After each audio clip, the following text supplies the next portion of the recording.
A very good morning and welcome to Rajya Sabha TV's special coverage of this Super Sunday, because after 5 rigorous, massive phases, we finally come to counting day, and an hour to go, of course, for those counting, to start, to begin. And we're going to be taking a close look, of course, at each and every seat, at each and every constituency, and of course get you the clearer picture as counting begins at about 8 o'clock, an hour to go from now. I'm Tracy Shilji. और मैं हूं दीपक डोभाल। स्वागत करता हूं आप सभी का। अब से कुछ देर बाद वोटों की गिनती शुरू हो जाएगी। जाहिर तौर पर सबसे पहले जो पोस्टल बैलेट हैं उनकी गिनती शुरू होगी और करीब 8:30 बजे से हमारे पास रुझान आने शुरू हो जाएंगे। और ये वादा है आपसे कि सबसे पहले, सबसे सटीक, सबसे तेज रफ्तार से हम कोशिश करेंगे आप तक नतीजों और रुझान को पहुंचाने की। फिलहाल हम शुरुआत करते हैं इस वक्त की हेडलाइंस के साथ। बिहार की 243 सीटों पर घंटे भर बाद वोटों की गिनती, रुझान और परिणाम के लिए राज्यसभा टीवी के खास इंतजाम। राज्य के 39 मतगणना केंद्रों पर तैयारियां पूरी, सुरक्षा के कड़े इंतजाम। सबसे पहले पोस्टल बैलेटों की गिनती। दांव पर 3,450 उम्मीदवारों की साख। नतीजों से पहले दोनों गठबंधनों की जीत का दावा।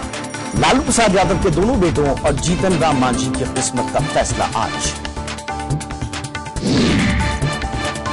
बिहार में 5 चरणों में रिकॉर्ड मतदान। पिछले चुनाव के मुकाबले करीब 5% ज्यादा वोटिंग। पुरुषों से आगे निकली महिलाएं।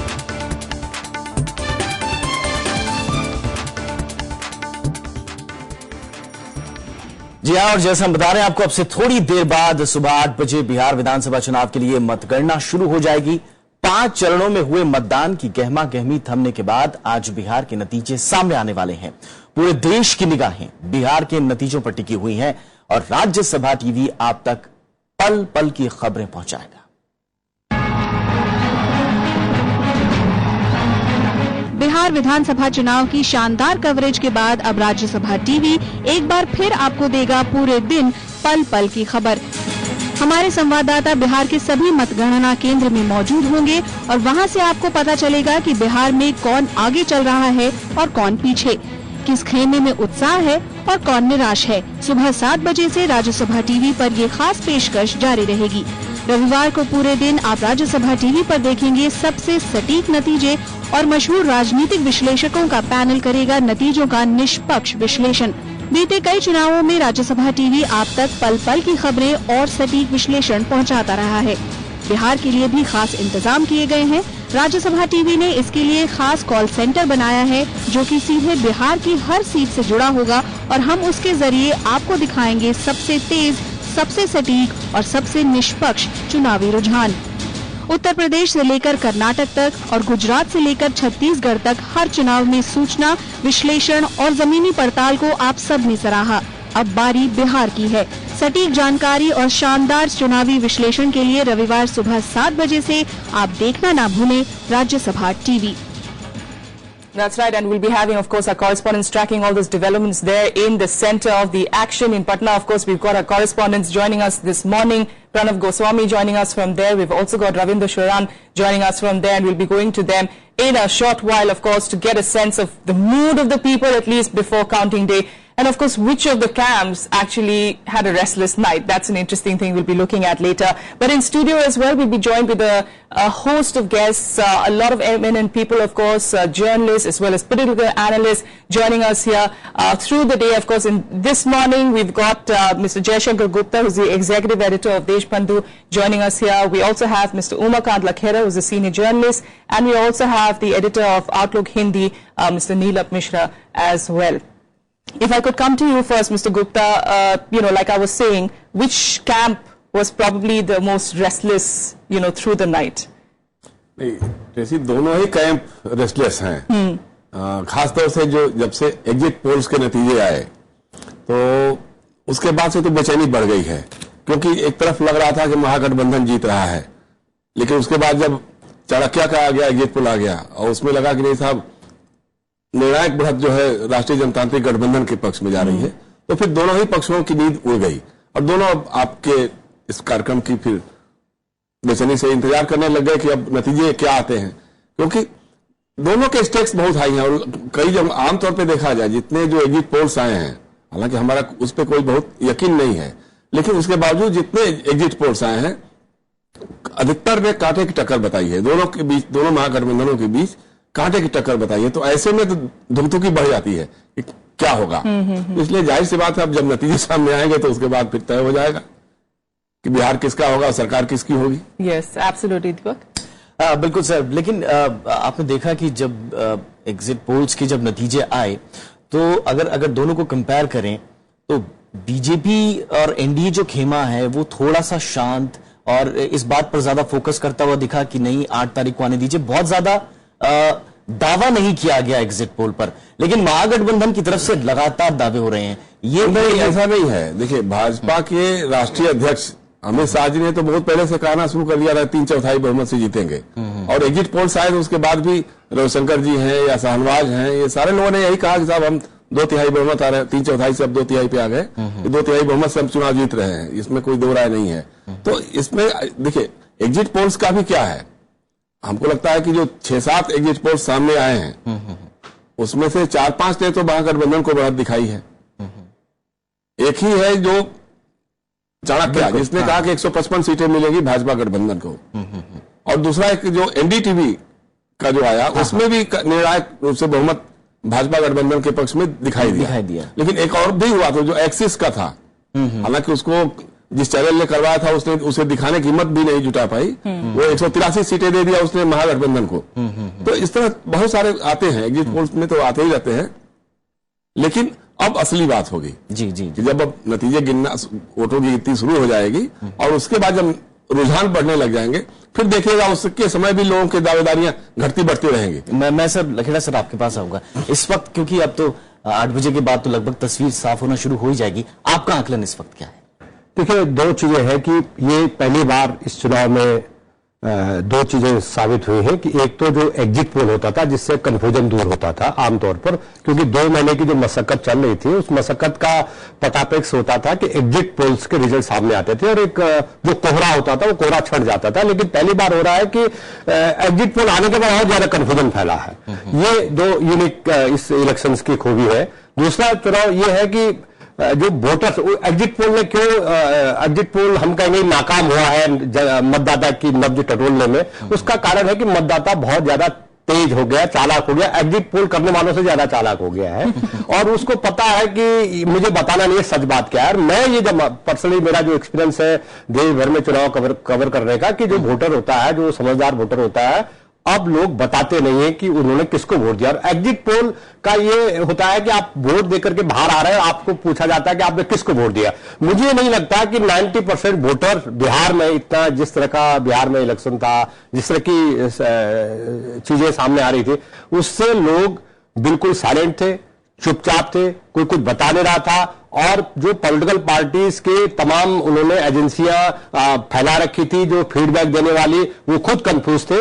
और दूसरी बात है कि दो जो महागठबंधन और एनडीए गठबंधन जो आमने सामने खड़े हैं, और मुझे लग रहा है कि ये भी पहला यूनिक इलेक्शन है, अभूतपूर्व चुनाव है, जिसमें 10 साल की जो नीतीश कुमार की सत्ता के खिलाफ कोई एंटी इनकम्बेंसी फैक्टर काम नहीं कर रहा था। और एनडीए में पहली बार किसी स्टेट का इलेक्शन हो रहा है और उसमें राष्ट्रीय मुद्दे हावी है, और उसके लिए बीजेपी ने अगर इस मुद्दे की, यहां स्टेट के चुनाव में राष्ट्रीय मुद्दों को हावी कराया, तो उसके लिए भारतीय जनता पार्टी को खुद जिम्मेदार है, क्योंकि उसने स्टेट के मुद्दों के हटा करके प्रधानमंत्री की छवि को बीच में लपेट दिया। जबकि होता क्या है कि स्टेट इलेक्शन में लोकल मुद्दे होते हैं, गवर्नेंस के सवाल होते हैं, रोजगार के सवाल होते हैं, और जो लोकल बॉडीज की जो काम कर रहे हैं, स्टेट जो है कल्याणकारी राज्य होता है, तो वेलफेयर के क्षेत्र में क्या काम हो रहा है, तो state government always on the dock during these state elections. और ये पहली बार हो रहा है कि इस तरह का यूनिक, और मुझे लग रहा है कि ये हाल के वर्षों में बड़ा यूनिक इलेक्शन है। और न केवल केंद्र में मोदी जी की सत्ता के बारे में आकलन करेगा, क्योंकि भारतीय जनता पार्टी वाले कह रहे हैं कि मोदी जी का ये मुझे लग रहा है कि ये गलत, मुझे लग रहा है कि ये चुनाव होगा अगर मोदी जी जीतते हैं तो मोदी जी सशक्त होंगे, ताकतवर बनेंगे, और अगर मोदी जी की जो पार्टी है बीजेपी, अगर उसको झटका लगता है तो निश्चित रूप से आने वाले जो 3.5 साल है उनको मुश्किल पेश आएगी, और ये पार्लियामेंट का जो सेशन होगा और जो आने वाले जो सेशन होंगे उसमें बहुत चीजें सामने आएंगी। जाहिर सी बात है, दोनों ही खेमों के लिए बेहद महत्वपूर्ण चुनाव है। नीलाभ मिश्रा भी हमारे साथ इस वक्त हैं। नीलाभ सर, आपका आकलन इस वक्त क्या है फिलहाल? देखिए, आकलन तो इस बार बड़ा मुश्किल है, क्योंकि जैसा अभी उमाकांत जी ने कहा कि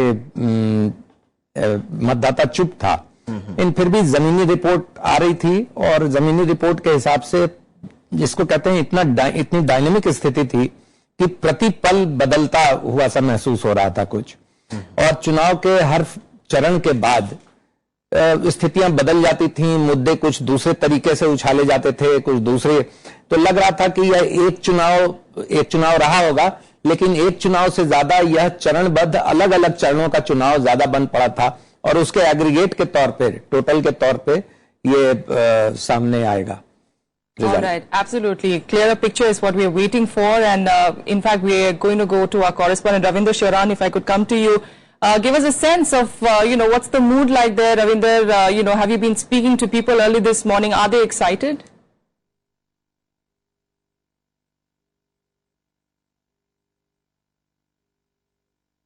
All right, we seem to have lost that link with Ravinder, but then of course he's going to be with us through the day. So let's quickly go to Pranav Goswami as well, who's joining us there from Patna. Pranav, have you been speaking to people this morning? Is there a sense of excitement, that we're seeing among the people as far as counting day is concerned, considering the amount of voting percentage that we've seen this time around, much higher than the other times? Yeah, let me tell you one thing, that yes, of course, people are very excited and they are waiting. And we'll be seeing the results just after 8 a.m. and in few hours it will be clear that who will be winning this election, and that is going to be very important, very crucial. And I am standing right in front of this Bihar Assembly Hall, and this picture will be clear in next few hours, that who will be sitting in this assembly and who will become the next chief minister of Bihar. Both parties, Grand Alliance and NDA leaders are very confident that they are keen that they'll get enough numbers to form the government, but it is not very easy, because we've been seeing that what kind of election it was, and this election will not have impact not only in Bihar, but this will also decide the fate of future politics, and this election is both for Nitish Kumar and for Prime Minister Narendra Modi. Their reputation is at stake. So we all are waiting, and everybody is very enthusiastic, and especially NDA and Grand Alliance, they are very optimistic that they'll win this election. जी हाँ, आशान्वित तो सभी हैं, हर कोई गठबंधन अपनी अपनी जीत का दावा करता नजर आया, लेकिन तस्वीर अब से कुछ देर बाद साफ हो जाएगी। रविंद्र हमारे संवाददाता इस वक्त हमारे साथ जुड़ चुके हैं। रविंद्र, आपकी क्या बात हो पाई नेताओं से, उम्मीदवारों से, किस तरह की हलचल है वहां?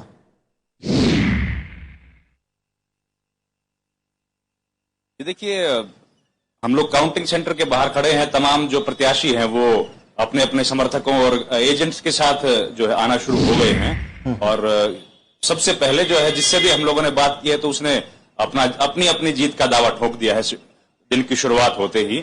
वही है जो तमाम राजनीतिक दल चुनाव प्रचार शुरू होने से पहले बातें कर रहे थे, आज नेता और प्रत्याशी वही बातें दोबारा दोहरा रहे हैं।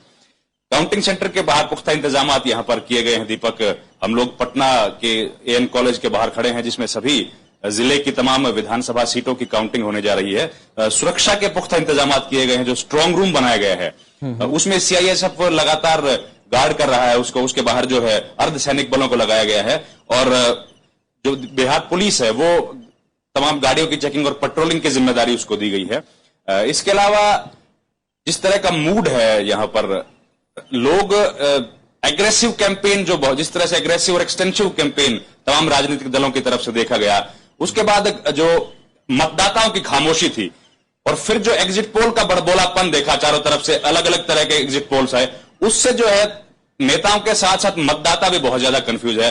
कोई भी खुल के बताने की स्थिति में नहीं है कि आने वाले वक्त में किसकी सरकार बनेगी और किस तरह का एजेंडे के साथ जो है सरकार काम करेगी।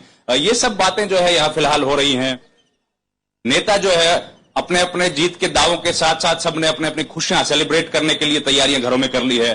कोई लड्डू बनवा रहा है तो कोई फूल मालाओं की तैयारी कर रहा है। ये सब जो है हम लोगों ने देखने में आता है। लेकिन जो बड़े नेता हैं, पार्टी के अध्यक्ष हैं, वो सब लोग अभी खामोश हैं, वेट एंड वॉच की तैयारी कर रहे हैं। केवल लालू प्रसाद यादव ने जो है चुनाव खत्म होने के बाद 2 बार मीडिया से बात की है। उसके अलावा कोई भी सीनियर लीडर जो है उससे हम लोगों को बात करने का मौका नहीं मिल पाया है। वो सब लोग अभी अपने अपने घरों में हैं और चिंतन कर रहे हैं, आने वाली स्ट्रेटेजी तैयार कर रहे हैं कि जीत होने के बाद किस तरह की स्थिति पैदा होगी और हार होने के बाद किस तरह की स्थिति। उसकी वजह से अभी जो है ज्यादा खुलकर नहीं बोल रहे हैं और मतदाता जो है वो एग्जिट पोल्स के बाद ज्यादा कंफ्यूज है। सब लोग इंतजार कर रहे हैं जिस तरह से पोलिंग के बाद काउंटिंग की शुरुआत होगी। 8 बजे जब काउंटिंग की शुरुआत होगी तो सबसे पहले जो डाक मतपत्र आए हैं, जो फौजियों की तरफ से आते हैं या पर यहाँ पर जो मतगणना में या चुनाव के दौरान जिनकी ड्यूटी लगी थी, उनके जो डाक मतपत्र हैं उनकी गिनती होगी। 8:30 बजे के बाद इलेक्ट्रॉनिक वोटिंग है, उसके बाद चीज तोड़ जाएगी मीडिया की निगरानी में। सीट वाइज जो काउंटिंग होगी वो शुरू होगी और हमारे पास रुझान आने शुरू होंगे। अब बिल्कुल सही कहा रविंद्र ने कि अब कंफ्यूजन की स्थिति तो है, सभी लोगों में है, लेकिन ये कंफ्यूजन कुछ देर बाद दूर हो जाएगा जब नतीजे रुझान आने शुरू हो जाएंगे। इस बीच कुछ रिएक्शंस आ रहे हैं पॉलिटिकल लीडर्स के, हम जरा उस पर भी गौर कर लें। बीजेपी नेता शाहनवाज हुसैन ने एनडीए की जीत का दावा किया है, सुनते हैं वो क्या कह रहे हैं। रुझान थोड़े से अभी आए हैं, भारतीय जनता पार्टी बड़ी जीत की तरफ बढ़ेगी, इसमें कोई शक नहीं है। जब नतीजे पूरे आएंगे तो भारतीय जनता पार्टी का गठबंधन जीतेगा, बिहार विकास के रास्ते पर अग्रसर होगा और हम जीतेंगे और सरकार बनाएंगे। और मतगणना शुरू होने से पहले आरजेडी अध्यक्ष लालू प्रसाद यादव ने भी महागठबंधन की जीत का दावा किया है, सुनते हैं। एकदम टाइम है, बहुत सीट आ रहा हम लोग को, बहुत। अब आराम से रहो तुम लोग। अच्छा। और बीजेपी के वरिष्ठ नेता और मौजूदा विधानसभा में नेता प्रतिपक्ष नंद किशोर यादव ने एनडीए की जीत का दावा किया है। उन्होंने कहा है कि बिहार की जनता ने इस बार बदलाव के लिए वोट दिया। हमें तो पूरा भरोसा है जो ट्रेंड आएगा हमारे पक्ष में आएगा, एनडीए के पक्ष में आएगा, सरकार एनडीए की बनेगी, मुझे इस बात का पूरा भरोसा है। और जेडीयू ने भी दावा किया है कि आज आने वाले नतीजों में महागठबंधन को 160 से ज्यादा सीटें हासिल होने जा रही है। जेडीयू नेता संजय सिंह ने कहा कि एनडीए को करारी हार का सामना करना पड़ेगा। उनको पूरा विश्वास है कि महागठबंधन की विजय होगी और महागठबंधन सरकार बनाएगी और एनडीए जो दावा कर रही है वो झूठे दावे हैं और हम लोग 160 के ऊपर रहेंगे। और कांग्रेस नेता शकील अहमद ने बिहार में महागठबंधन की जीत का दावा किया है। उन्होंने कहा कि महागठबंधन चुनाव में बड़े बहुमत के साथ जीत दर्ज कर रहा है। कांग्रेस की सीटें काफी बढ़ेंगी, हम लोगों को पूरा अंदाजा है और जो अब ग्राउंड लेवल से हम लोगों के अपने कार्यकर्ताओं का फीडबैक है उसमें हम लोगों की सीटें काफी बढ़ेंगी। तो एनडीए हो या महागठबंधन हो, सभी अपनी अपनी जीत का दावा कर रहे हैं। कुछ और भी पॉलिटिकल लीडर्स हैं जिनका रिएक्शन आया है, सुन लेते हैं। पूरी तरीके से आश्वस्त हैं कि बिहार की जनता ने परिवर्तन के लिए वोट दिया है, बिहार की जनता ने विकास के लिए वोट दिया है और भारतीय जनता पार्टी और एनडीए की ही सरकार बिहार में बनने जा रही है। बिहार की आवाम ने हमारे पक्ष में जिस प्रकार की गोलबंदी दिखाई है गरीब गुरबों ने, उसका परिणाम आपको चंद घंटों में आ जाएगा और वो परिणाम बिहार के अपने हक में होगा और महागठबंधन की सरकार बनेगी। All right, some interesting reactions coming there from different parties in an hour or two. Let's see if, of course, some of them have to bite their tongue, of course, on that. But talking about the trends that we saw earlier, the exit polls really, Mr. Nakeda, you know, everyone's, of course, assuring, like Lalu ji, of course, has been saying 190 is what he's going to be getting, NDA saying 160 ke upar and all that. Looking at the exit polls and how the trends have been as far as the different phases are concerned, do you think that a huge win like this is an impossibility? And if it does happen, what kind of an impact can it have on either side? What happened, you know, during the assembly, state assembly elections, the margin of the win and losing is very close, you know, exactly, very little. Yeah. Unlike Lok Sabha elections, because in Lok Sabha elections, the margin of the Lok Sabha election is very high, lakh, 2 lakh, 3 lakh. This time what will happen, what I feel, because I was posted in Bihar and I also covered the Bihar elections a number of times. So what what happened in state elections, that in majority of seats. What is my assessment is in Bihar, around 50 seats, the margin will be less than 5,000. 4,000, 3,000. So in that situation, why the confusion is there at this time? Because of the margin will be very low, because of the keen contest, the triangular contest, and straight fight between the two groups, fight.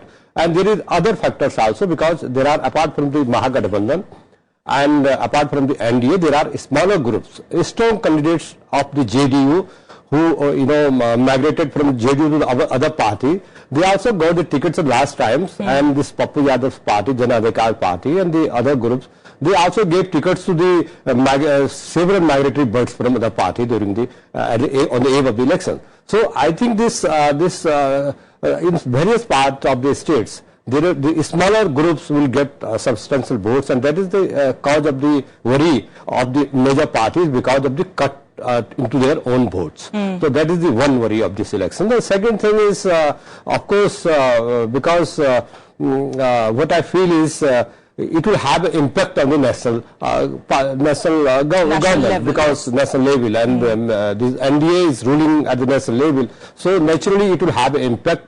If BJP will have a say in these elections, naturally it will strengthen the hands of Mr. Modi and his party chief, Mr. Amit Shah. On the other hand, naturally, if the elections are not in favor of NDA, then naturally the opposition, there will be realignment of the political forces in the country, because it will be a very difficult situation for this present regime at the center, because what will happen, because if new realignment forces will take shape, so it will have a challenge to the Mr. Modi's leadership. That is my assessment. All right. Ninath ji, if I could come to you. We have spoken about how crucial this is going to be for Prime Minister Modi in the face really of the campaign of the NDA. What if it does suffer a big defeat? But apart from that, how much of a big jolt would it also be for the BJP President, Mr. Amit Shah? Yeah, if the results go against the BJP, it would be a jolt for Amit Shah, definitely. But as we know, BJP is such a party that it doesn't take decisions in a hurry.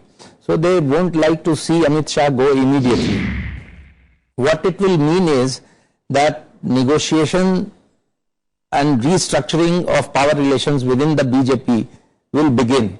And the next working committee of the BJP, when Amit Shah or anybody else who's going to become the president of BJP, will constitute his or her own working committee, then of course there would be a realignment, a restructuring of power relationship, and maybe leaders who feel slighted at the moment will be accommodated. This is one thing. The other thing is, of course, at the policy level of the government.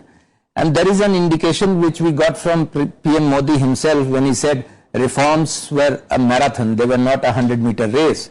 So I think if the BJP loses, the reforms, so-called economic reforms, will proceed at the pace of a marathon race. But if they win, they will proceed at the pace of a 100-meter dash. All right. That's an interesting analogy. Mr. Jaishankar Gupta ji, talking about, like we're talking about the BJP, how challenging it is going to be for them if they lose. Another thing which, of course, has added to confusion, do you think so, that the fact that they don't have, the NDA doesn't have a chief ministerial face, do you think that would have gone a little bit against them compared to a Mahagathbandhan? That's very clear who is their choice. You even have Mr. Lalu, campaigning for Mr. Nitish as chief minister, and that also added to confidence among the voters, if at all, it goes against the NDA today. नहीं, यकीनन Tracy आप देखिए, जैसा शुरू में उमा खान जी ने कहा था ना, कि जिस तरह से प्रधानमंत्री को स्टेज पर लाया गया, आपने देखा होगा, हम 1952 से जितने भी चुनाव हुए हैं उनके बारे में पढ़ते रहे हैं, सुनते रहे हैं राजनीति के छात्र के तौर पे, और 70 के दशक से क्लोजली देखते रहे हैं। ऐसा चुनाव इस देश में किसी भी राज्य की विधानसभा में नहीं हुआ जिसमें प्रधानमंत्री और मुख्यमंत्री के बीच में लड़ाई हो। प्रधानमंत्री ने 26 सभाएं की एक विधानसभा के चुनाव में, भाजपा के राष्ट्रीय अध्यक्ष ने 50 से 60 सभाएं की, रैलियां की, बड़ी रैलियां की।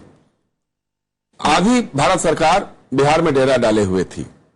उनके सांसद, कोई एक बाबा जो है योग सिखाते हैं, उनके समर्थक और प्रशंसक कोई एक और बाबा जी हैं जो श्री श्री क्या बोले जाते हैं, उनके समर्थक पूरे देश भर से इकट्ठा हो गए।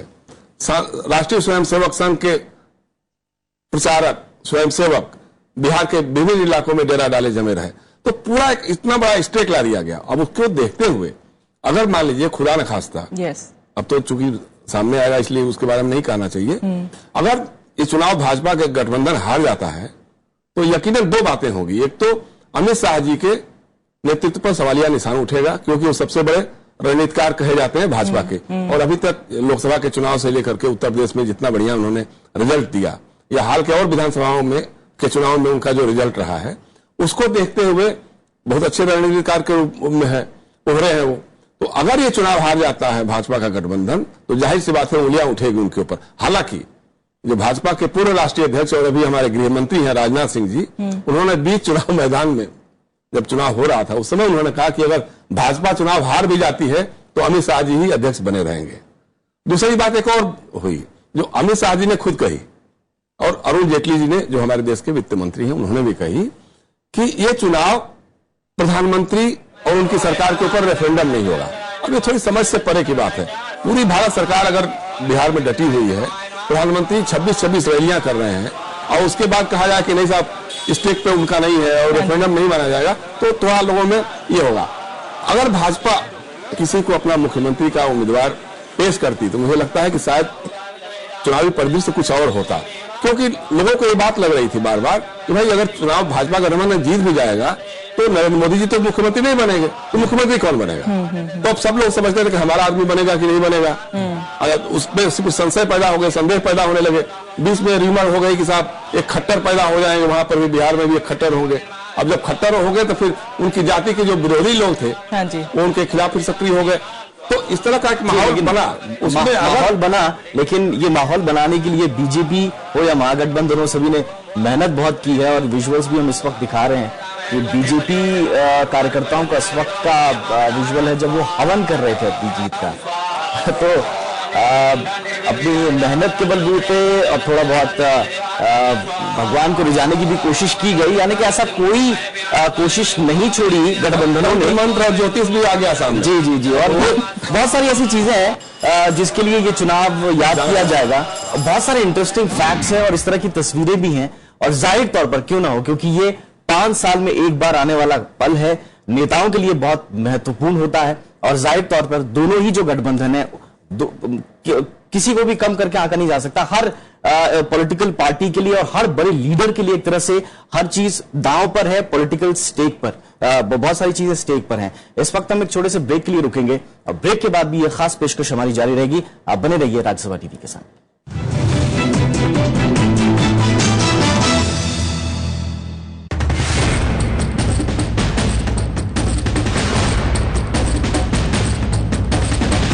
प्रचार के बाद नतीजों की बारी।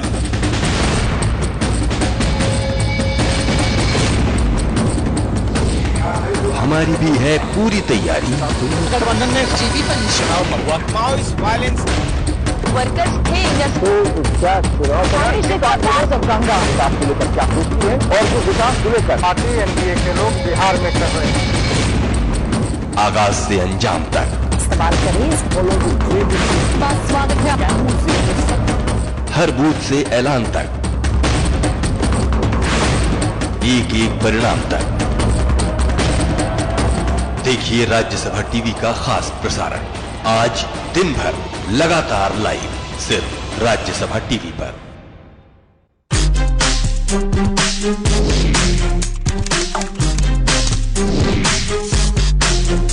Get live Rajya Sabha session. News, views, reports and analysis you can trust on social media. Subscribe, follow, like Rajya Sabha Television. India star shining in global affairs. Professional of any country does not have faith, piety and jihad in the name of God. From regional power to assertive global leader. Sri Lanka denies that these violations took place. We want India to be a superpower. We have been doing everything for decades, and we have been giving to India everything best we have. Experts debate the nation's foreign policy. We should not have any political preference of ours so far as Nepal is concerned. Taliban were the teachers of Pakistan. Whatever people may say, they were created Taliban. India's World with Bharat Bhushan on Rajya Sabha Television. आजादी के बाद कैसे बदला परिवेश, कैसे बनी संसद, कैसे उठा देश। When the world sleeps, India will awake to life and freedom. कौन थे वो लोग जो दे गए हमको शानदार विरासत, लोकतंत्र की मजबूत इमारत। Rajya Sabha television.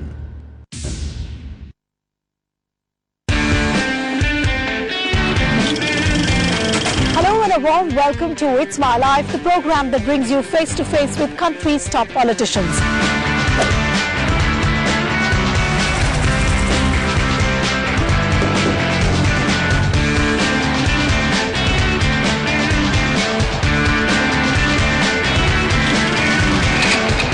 I've been flying for a very long time. It's a passion of mine. You miss the Western outfits, absolutely, I do. I have always been telling her, hey, Punjabi food. You can't be a successful MP without your wife. I can't be successful anything without my wife. मैं तो चला जिधर चले रास्ता. My wife, Dr. Prachi, was also prisoner in the other prison. अगर मैं बोलूं मिठाई, कराची हलवा, कॉमेडियन, जानी water. Join a journey to know your leaders better on It's My Life, only on Rajya Sabha Television.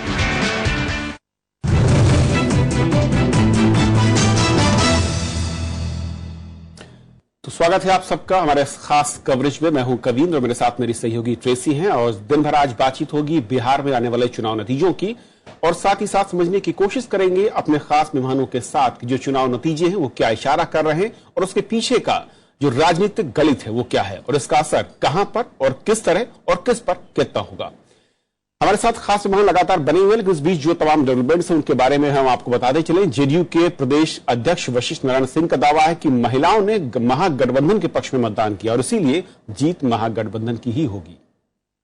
मैं दावे के साथ कह रहा हूं कि हमें न केवल बहुमत मिलेगा बल्कि प्रचंड बहुमत से हम जीतेंगे और नीतीश कुमार के नेतृत्व में एक सशक्त सरकार बिहार में बनेगी। दावों का मैं कहूं कि जोर चल रहा है इस वक्त और चिराग पासवान ने क्या कहा है। लालू जी ने देश की राजनीति में एक अहम भूमिका निभाई है।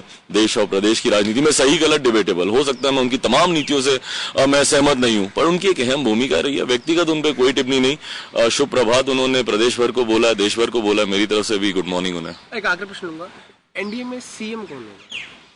देखिए, मुझे लगता है लोकतंत्र की मर्यादा भी यही बोलती है कि तमाम आपके जीते हुए विधायक सामने आए और आकर अपने नेता का चुनाव करें। मुझे लगता है कि अभी चंद घंटों के बाद जब तमाम हमारे एनडीए के विधायक जीतकर आएंगे वही अपने नेता का चुनाव करेंगे। How confident are you in English? Chirag Paswan काफी ज्यादा मैं कहूं कि जो बोल हैं वो बदले हुए दिख रहे हैं। छोटा सा कमेंट चाहूंगा मैं आपका उमाकांत जी, जिस तरीके से शब्दों का इस्तेमाल किया है, मैं कहूं कि चुनाव नतीजे आने शुरू नहीं, उससे पहले जो एक लैंग्वेज है, टोन है, काफी फर्क दिख रहा है। देखिए वो जो एनडीए का गठबंधन है उसके जो घटक दल है उनमें काफी अंतर्विरोध है और ये साफ अंतर्विरोध जैसे जयशंकर जी ने और नीलाभ जी ने पहले सारी चीजें बोली है और कि एक लीडर उनके पास नहीं है। जो ग्रे एरिया है, जो कमजोर पक्ष है एनडीए का, वो कमजोर पक्ष ये है कि उनके पास कोई लीडर नहीं है और लीडर ना होने की हैसियत में जो इनके जो घटक दल है उनका भी काफी प्रेशर्स, इनका अगर फॉर्मेशन ऑफ द गवर्नमेंट में रहेगा तो मुझे लग रहा है कि ये जो मौका है, ये जो परिणाम निकलने के पहले की जो चीजें डेवलपमेंट हो रही है वो ये हो रहा है कि जो घटक दल है वो देख रहे हैं कि ये किस ढंग से चीजें डेवलपमेंट हो रहा है, वो भी घड़ी घड़ी से इंतजार कर रहे हैं क्योंकि इन जो छोटे घटक दल है इनकी भी क्रेडिबिलिटी, इनके भी साख, इनका भी जो अस्तित्व है वो स्टेट पर इस पूरे इलेक्शन में बिहार में लगा हुआ है, जैसे महागठबंधन का लगा हुआ है। तो दूसरी जो इंपॉर्टेंट बात यह है कि पोस्ट पोल सिनेरियो क्या होगा।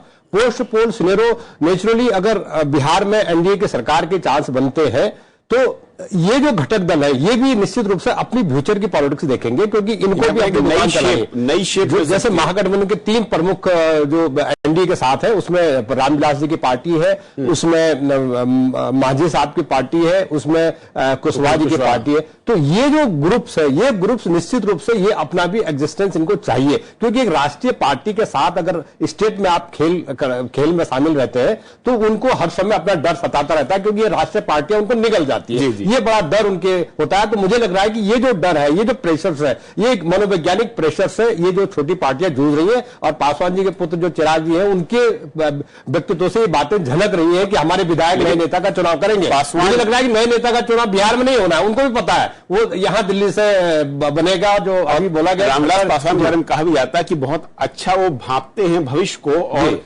अच्छा दांव लगाते हैं, लेकिन देखना होगा कि इस बार का उनका दांव वाकई सटीक बैठ रहा है या फिर कहीं कुछ गड़बड़ है। रुक करेंगे इस वक्त अपने तमाम संवाददाताओं का जो अलग अलग पार्टी मुख्यालय पर मौजूद हैं। कृति हमारे साथ हैं कांग्रेस मुख्यालय से, अखिलेश हमारे साथ जेडीयू दफ्तर से हैं और श्याम सुंदर बीजेपी हेड ऑफिस में हैं।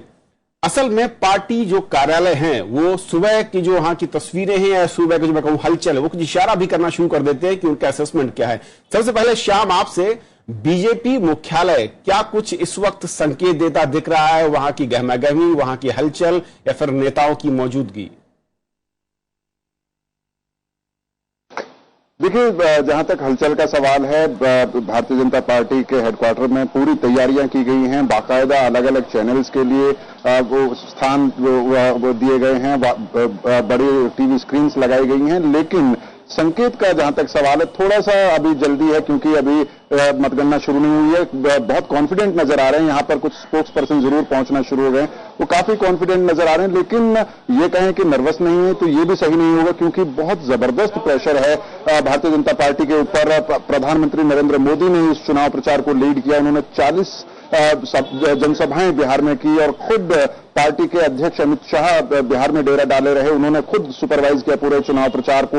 और हम जानते हैं कि राष्ट्रीय राजनीति के संदर्भ में भी भारतीय जनता पार्टी के लिए ये चुनाव बेहद महत्वपूर्ण है।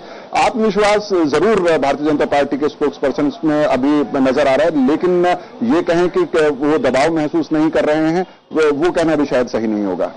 श्रेसी, Kriti, if I could come to you, we've been talking about how challenging and how big the result is going to be for the BJP, how big the result is going to be for the JDU, or for that matter even RJD. But one point that we've seemed to miss, at least from the exit polls, is that the Congress is doing really well. And this is a strategy that they've adopted this time around, let's piggyback right on somebody else. Let's not try and do it alone. And this seems to have paid off, at least if you go by the exit polls. Is that the sense that you're getting there as well?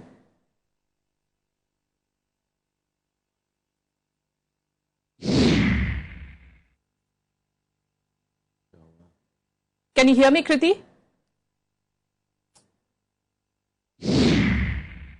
All right, we seem to have lost that link there with Kriti, and we'll talk about the Congress strategy in a bit. But let's go to Akhilesh Suman, who's of course there outside the JDU office here in the capital. Akhilesh, have you been able to speak to any of the leaders there this morning? And what's the sense? What's the kind of mood that you're seeing? Are you seeing a lot of flowers coming in, a lot of laddus? What is happening there? Actually, Tracy, this is not the time to collect flowers and display laddus, because this is the time when every leader is keeping his words to his chest, because everyone is surprised that what is going to be. Everyone is keeping the fingers that whether JDU is going to win or not, because the poll predictions are very difficult to understand. Yes. The analysts are talking in different tones, and even their workers are keeping that what is going to be. So I talked to many leaders of JDU, and nobody has reached to the JDU office. You can see the JDU board. You can see there is a big JDU office, the big building, that there is no one at this moment in JDU office, inside JDU office. They will come around 10. They have told that we will come around 10 when results will start coming, and they will get a feel that what is going to happen. But till at this moment, everyone is sitting in front of the television sets, and they are watching what is going to happen in coming 1 hour at least. All right, that's interesting because today when I was coming to office, the BJP headquarters, of course, are thriving with action even at 6 in the morning. So we'll, of course, we don't know if that's a signal of what they are expecting the results to be like, at least in the capital. But Kriti, I believe you can you've joined us back, and if you can hear me, I was talking about the Congress's strategy this time around. And, you know, while the bigger ones, the JDU and the BJP, it's, of course, quite tense for them at this point. Does the Congress feel that this time around they've done something good trying to, align themselves with a big party compared to the other times? And at least as far as exit polls are concerned, they seem to be doing much better this time around.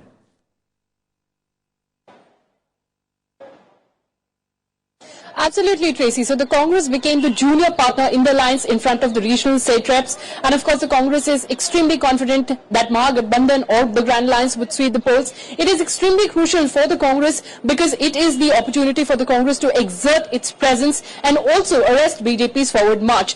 If the Grand Alliance does well, it will also give opportunity to the Congress to really embolden itself and raise the pitch against the BJP. We've seen how Congress has taken the entire credit for BJP's U-turn on the land acquisition bill, and if this victory comes in the way of the Congress, then it would definitely be extremely inspiring for them. Over to you, Tracy. बिल्कुल, बहुत ही अहम है। और जिस तरीके से नीलाभ जी, मैं इस पर एक कमेंट चाहूंगा आपका। तमाम पार्टी, मैं कहूं बिहार चुनाव अपनी अपनी वजहों से उनके लिए मैं कहूं कि एक बहुत ही बड़ा सवाल है उनकी भविष्य को लेकर, चाहे वो बीजेपी का हो, नरेंद्र मोदी प्रतिष्ठा दांव पर लगी हुई है, अगर महागठबंधन की बात करूं लालू और नीतीश का भविष्य है, लेकिन कांग्रेस के लिहाज से मैं कहूं खोने के लिए बहुत ज्यादा नहीं दिखता है इन चुनाव में। लेकिन अगर वो जो उनकी टैक्टिक्स रही है अगर वो सफल होती दिखती है तो कहीं ना कहीं एक बड़ा अचीवमेंट जरूर है। एक जो फोर्स मैं कहूं तैयार करने की कोशिश है शायद बीजेपी के खिलाफ, उसमें एक उन्हें सफलता मिल सकती है अगर नतीजे उनके पक्ष में दिखते हैं तो। अगर नतीजे महागठबंधन के पक्ष में जाते हैं तो यह कांग्रेस की भविष्य की राजनीति भी निर्धारित करेगा। एक जो प्रवृत्ति हमने देखी वहां बिहार में वह यह थी कि कांग्रेस ने महागठबंधन के नेताओं को भी तय करने दिया कि उसके उम्मीदवार कौन होंगे, और नीतीश कुमार ने भी कांग्रेस को उम्मीदवार सुझाए और लालू प्रसाद जी ने भी कांग्रेस को उम्मीदवार सुझाए।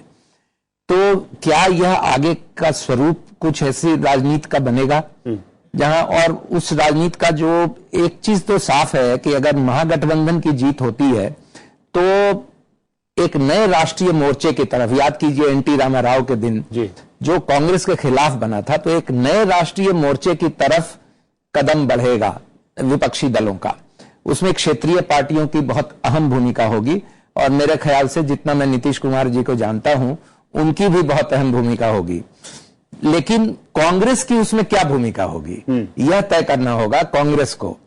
जैसे आप राष्ट्रीय मोर्चा के दिनों को याद कीजिए, रामो वामो ने वीपी सिंह को समर्थन किया था, तो उसमें ये बीजेपी भी कहीं न कहीं शामिल थी, लेकिन सीधे राष्ट्रीय मोर्चे के साथ नहीं थी, वह बगल से थी, किनारे से थी। और सीटों का जो बंटवारा हुआ था उसमें बीजेपी और वाम मोर्चा दोनों अपने अपने ढंग से लड़े थे और राष्ट्रीय मोर्चे को उन्होंने प्रमुखता दी थी और नेतृत्व राष्ट्रीय मोर्चे का रहा था। तो यह संबंध दिलचस्प यह जानना होगा कि इस बार यह संबंध क्या बनेगा। क्या कांग्रेस किस क्षेत्रीय दलों के मोर्चे को समर्थन देगी या क्षेत्रीय दल कांग्रेस को देंगे, और यह इस पर भी निर्भर करता है कि महागठबंधन को कितना बहुमत आता है और किस तरीके से आता है। जी, ये बहुत अहम है जयशंकर जी। वाकई कांग्रेस, मैं देख रहा था कि पिछले चुनाव के बाद जब बिहार में चुनाव हुए थे उसके बाद कांग्रेस ने लालू या फिर इमेज को लेकर मैं कहूंगा एक दूरी बनाई थी ऐसे नेताओं से, पार्टियों से।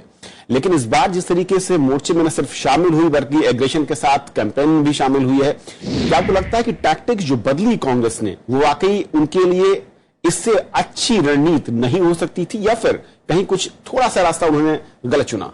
नहीं, कांग्रेस हर तरह के प्रयोग करके देख चुकी है। अब पिछली बार जो कांग्रेस में एक धारा रही है कि नहीं अकेले दम पे खड़ा होना चाहिए, तो पिछली बार सारी विधानसभा सीटों पे लड़ गई थी कांग्रेस और सिर्फ 4 लोग जीते थे। तो इस समय उनके सामने तो एग्जिस्टेंस का सवाल था कि हमको एग्जिस्ट करना है कि नहीं करना है। लोकसभा का चुनाव जिसमें सिर्फ 44 सीटों पर सिमट गए हैं, वो बिहार में सिर्फ 2 सीटें उनके हाथ में रही हैं। तो उसको देखते हुए कि अब हमको करना क्या है, इसलिए उनको मतलब एक तरह से बेबसी में कहा जाए कि नीतीश कुमार से तो उनकी करीबी बढ़ी थी, लेकिन लालू प्रसाद यादव के बारे में राहुल गांधी ने खुलेआम बयान दिया था। तो उसके बाद भी अगर एकजुट होते हैं, एक मोर्चे में शामिल होते हैं, तो कहीं ना कहीं उनकी बेबसी है और भविष्य का संकेत भी है।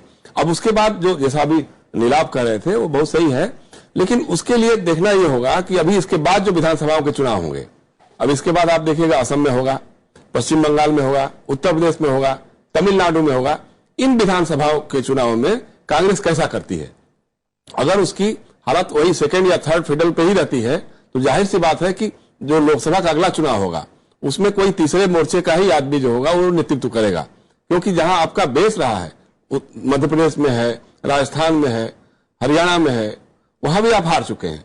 तो इसलिए कांग्रेस को कहीं ना कहीं तो सोचना पड़ेगा कि अगर हम अपने तय ही लड़ना चाहते हैं, उस तरह की जिद करते हैं, तो फिर बाकी लोग छिटक जाएंगे तो हम कहीं नहीं रहेंगे। लेकिन अगर भाजपा को चुनौती देना है, अगर उसको परास्त करना है, तो जाहिर सी बात है एक न एक गठबंधन बनेगा। हम इसकी बुनियाद जो है दिख रहे हैं, बिहार में दिख रही है और वो आगे चल करके हो सकता है उत्तर प्रदेश में भी दिखेगा।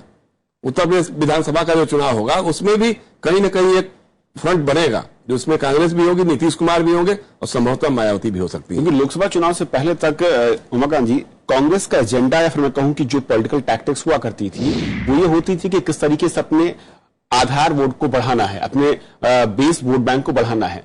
लेकिन लोकसभा चुनाव के बाद ऐसा दिख रहा है, और बिहार इसका ताजा उदाहरण है कि जहां पर अब उनकी शायद पहली प्राथमिकता यह है कि किसी तरीके से बीजेपी को रोकना है और जो रोकने में सक्षम है उनके साथ खड़े हो जाना है। बिल्कुल सही। देखिए, कांग्रेस के सामने ये जो चुनाव है, कांग्रेस के जिसे जितना बीजेपी के लिए महत्वपूर्ण है, एक विपक्षी पार्टी के रूप में कांग्रेस के लिए बहुत महत्वपूर्ण इस सेंस में है कि अगर नीतीश कुमार एक राष्ट्रीय इस चुनाव को जीतते हैं तो Nitish Kumar will be the new challenger and देश में ये बोला जाएगा कि न्यू लीडर इज बॉर्न।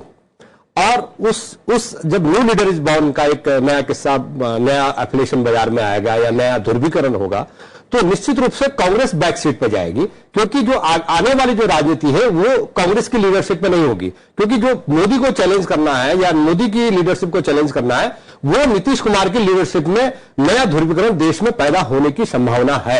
इस चुनाव से वो चीज निकलेगी। तो ये कांग्रेस के लिए शुभ संकेत नहीं है, क्योंकि कांग्रेस अगर राष्ट्रीय स्तर पर एक नेता के रूप में स्थापित हो रही है तो कांग्रेस के लिए शुभ संकेत नहीं है कि अगर थर्ड फ्रंट या फोर्थ फ्रंट या कोई ऐसा वैकल्पिक राजनीति जो कांग्रेस और बीजेपी से अलग हट करके है, तो मुझे लग रहा है कि नीतीश कुमार उस वैकल्पिक राजनीति के ध्रुवीकरण बनकर उभर सकते हैं अगर इस चुनाव में उनकी पार्टी को बिहार में फतह मिलती है तो। नंबर दूसरी बात है, कांग्रेस के लिए जो संकट है वो ये है कि उसका जो जनाधार है, 44 सीटों पर अभी कांग्रेस सिमटी हुई है, और जिन राज्यों में चुनाव अभी होने वाले हैं या होने जा रहे हैं, बिहार ये बताएगा कि क्या कांग्रेस के लिए कोई जगह हिंदी बेल्ट में है। कांग्रेस हिंदी बेल्ट में कोई जगह है।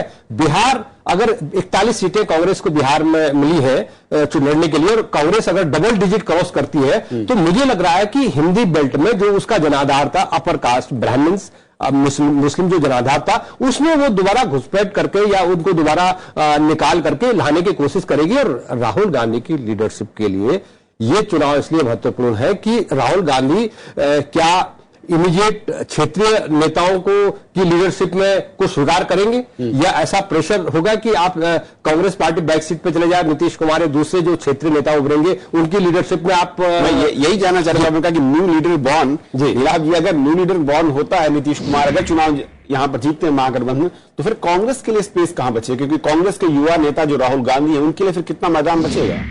देखिए, यह कांग्रेस के लिए इस बात पर निर्भर करेगा कि जो कांग्रेस के आधार क्षेत्र हैं उत्तर में, एक मध्य प्रदेश है और एक राजस्थान है जहां अभी तीसरी शक्ति नहीं है बिल्कुल, तो वहां कांग्रेस की हैसियत क्या होती है और कांग्रेस कैसे एक प्रभावी विपक्ष अभी इस राज्य में उसकी भूमिका निभाती है, इस पर भविष्य निर्भर करेगा कि कांग्रेस कहां जाएगी। दूसरी चीज इस पर भी निर्भर करेगी कि राहुल गांधी के अपने व्यक्तित्व में क्या है।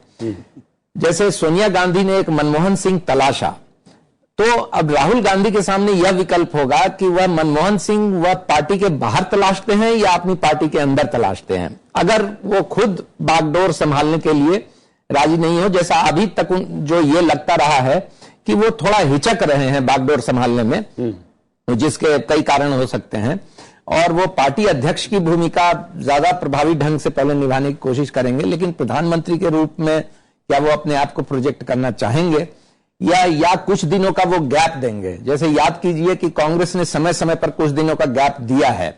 इंदिरा गांधी ने चरण सिंह को एक गैप दिया, राजीव गांधी ने चंद्रशेखर को एक गैप दिया। तो राहुल गांधी क्या वह उस तरह की भूमिका, उस गैप का इस्तेमाल करेंगे या सीधे अपने आप को पिच करेंगे आगे? ये बहुत अहम है। और जिस तरीके से ट्रेसी, क्योंकि कांग्रेस जिस तरीके से खड़ी होना चाह रही थी उससे बहुत अलग रास्ते पर वो आगे बढ़ती हुई दिख रही है। और बिहार मैं कहूं कि जहां उसके लिए अगर चुनाव जीतती भी है तो सेंटर में मुश्किलें मैं कहूं कि फिर बढ़ जाएंगी, क्योंकि स्पेस उनके लिए बहुत कम होता दिखेगा। Absolutely. And talking about tactics, Neelabji, if I could come to you, the tactic that we saw, of course, this time around, the biggest surprise was, the RJD, JDU coming together, and the very fact that Mr. Lalu Yadav, Lalu Prasad ji was quite committed to, the cause of chief ministership being given to Nitish ji. Initially we thought, he's just, of course, been trying to be opportunistic. Of course, once the results are out, and if the Mahagathbandhan, of course, is in power, we'll have to see what kind of tricks he plays. But for the, just looking at how campaigning went, he was quite committed to, the cause of Nitish as chief minister. And that bonhomie, that chemistry that we saw between the two leaders, do you think that would have also paid a lot of interest to the voters, and perhaps that's what they voted for as well for them, at least the ones who voted for the Mahagathbandhan? As I see it, one of the great side stories of this election is the re-emergence of Lalu Yadav as a crucial factor in not only in Bihar politics but in Indian politics. And that is why he knows his role. He knows also that his options are limited because of the judicial verdict. But he now wants to play the kingmaker instead of pitching himself as the king. And in that, he has made it very clear that if the Gathbandhan wins, the victory rally will be in Varanasi and not in Patna. So he will now take the battle into the heart of BJP's fort. And in this election he has proved one thing, and this role he couldn't have played unless he had put forward Nitish Kumar as the king in Bihar. Because if he had pitched himself or one of his family members, his sons or his daughter or Rabri Devi, then this would not have happened. Yes. And he took lessons from the Lok Sabha election in that. Now if he goes ahead and tries to capture the Yadav and OBC vote bank in Uttar Pradesh, knowing fully well that Akhilesh, and he might also, it's in the realm of possibility, we are speculating, we know we can't say anything definitely, but he might like to play after Mulayam Singh Yadav a mentor to Akhilesh Yadav in Uttar Pradesh, and that is why he has entered into an alliance with a matrimonial alliance like the Rajputs in the days of Mughals, with Mulayam Singh Yadav, because he also knows that even Mulayam Singh's health and age do not permit him a very long innings in politics as of now. So there we have, Lalu Yadav would be the man to watch in the next few years, I would say. बिल्कुल। और लालू यादव की tactics पर और आगे भी चर्चा करेंगे कि किस तरीके से जब आडवाणी के रथ को उन्होंने रोका था तो एक बार लालू फिर मैं कहूं कि राष्ट्रीय क्षितिज में तेजी के साथ उभरे थे, और क्या वही पोजीशनिंग इस चुनाव में अगर उनकी टैक्टिक्स सफल होती है तो वो चाहते हैं। लेकिन उससे पहले आपको बता दें कि हिंदुस्तानी आवाम मोर्चा के अध्यक्ष जीतन राम मांझी का दावा है कि एनडीए बड़ी जीत हासिल करने जा रहा है। महागठबंधन एकदम फेल किया है और हमारे भाजपा नीति गठबंधन जिसको राजग करते हैं वो 100% जो टारगेट फिक्स किया है 180 का उसके नजदीक पहुंच रहा है। और वो करेंगे नवविक्रम का हमारे संवाददाता जो कि आरजेडी ऑफिस में मौजूद है। नवविक्रम, क्या कुछ हलचल दिख रही है या फिर मैं कहूं कि पूरी हलचल सिर्फ और सिर्फ कुछ जेडीयू या फिर बीजेपी के मुख्यालय में या फिर आप आरजेडी के दफ्तर में हैं, वहां पर किस तरह की हलचल है?